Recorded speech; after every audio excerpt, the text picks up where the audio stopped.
Welcome to The Secret Place with Bennett, devotions for hungry hearts and searching souls.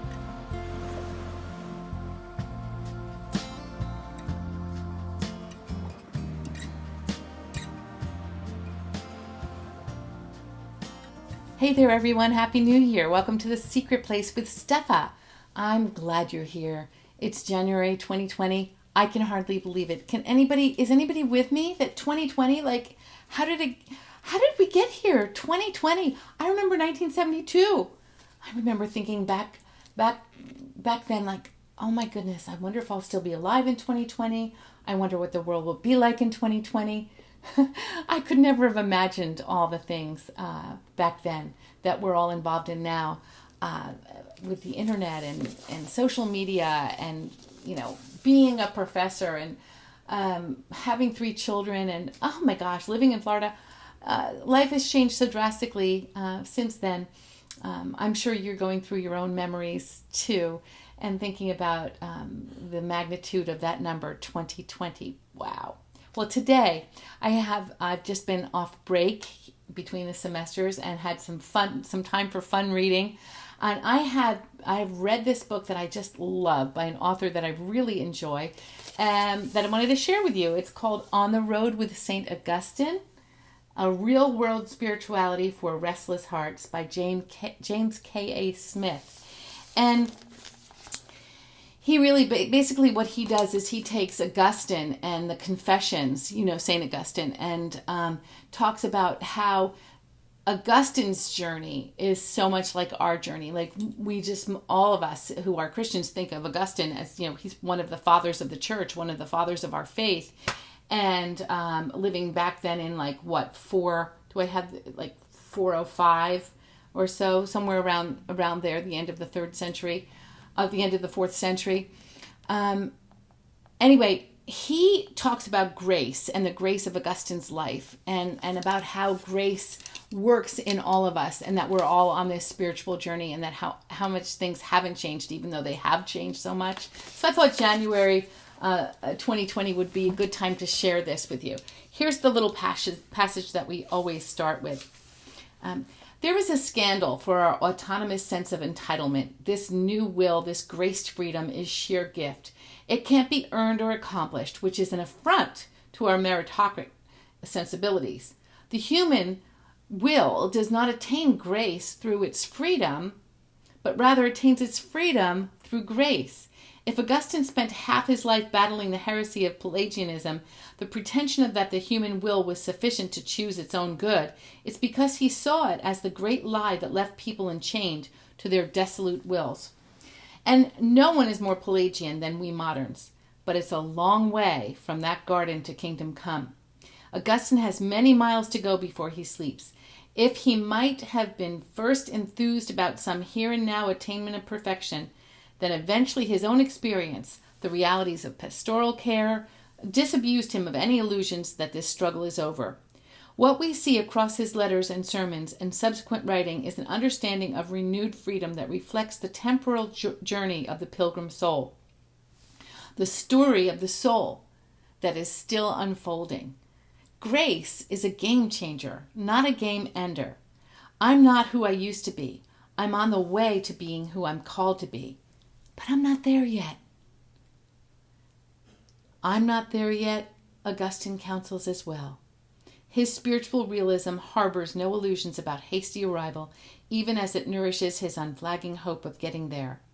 The graced soul, gifted with freedom, is still on the way, still sighing after an ultimate release from the parts of myself I hate and I hide. The graced soul.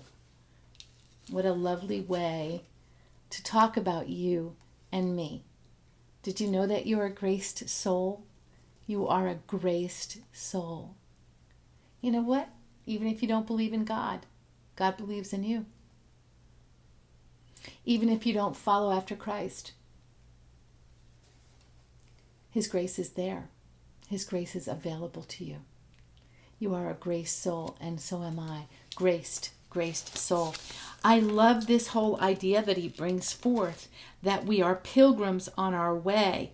I've heard it before. I'm sure you've heard it too. But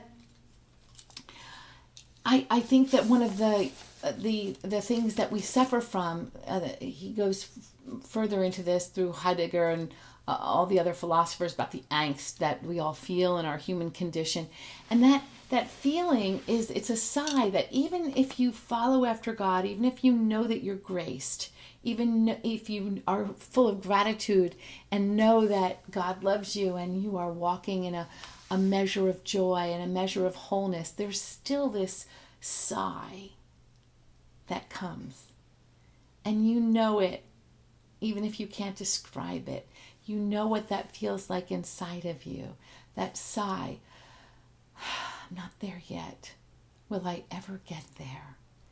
All of these hindrances, all of these burdens, all of these things that get in my way, we feel them sometimes heavily. And Augustine was maybe the father of, one of the fathers, the church fathers, but he was not exempt from that feeling either. And that's why it's so good to read his book, The Confessions, because we see what a regular guy he was, and how much we are like him. You on your journey of faith, on walking through this life, me in mine, we may be in vastly different places, but God has his eye on each of us. He hears each of us. He sees us. The scriptures say the hairs on our head are numbered. Wow. Can you imagine a supreme being with that kind of knowledge, that kind of capacity to number the hairs on each of our heads? Really, think about it. You're human, I'm human. We have much greater capacity to do math and grammar and reading and writing than the birds, right?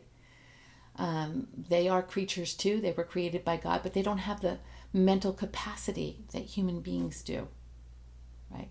And birds can also flock together, and they have certain other capacities that lower life forms don't have either.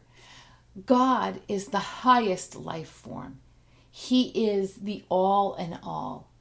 His capacity is we can't even imagine the capacity of God. When you think about it, just let that sink in. The hairs of our head are numbered.